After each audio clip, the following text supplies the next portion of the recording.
Hello friend, नमस्ते। स्वागत है मेरे चैनल में। आइए सुनते हैं बेटी विवाह गीत। एक त हम सुगा पोसनी पोसी के सियान कइनी, आरे माई सुगावा जे उड़ले आकाश पिंजरवा हमरो सुन कइले, आरे माई सुगावा जे उड़ले आकाश पिंजरवा हमरो सुन कइले।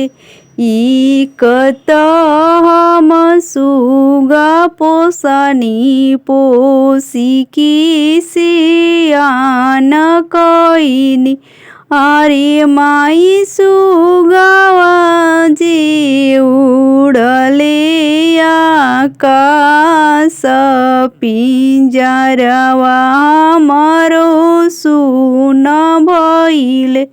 एक त हम धिया पोसनी पोसी के सियान कइनी, आरे माई दियावा जे चलली ससुरवा आंगनवा हमरो सुन कइली, आरे माई धियावा जे चलली ससुरवा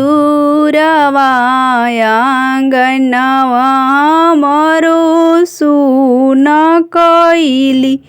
एक त हम धिया पोसनी पोसी के सियान कइनी, आरे माई धियावा जे चलली ससुरवा आंगनवा हमरो सुन कइली।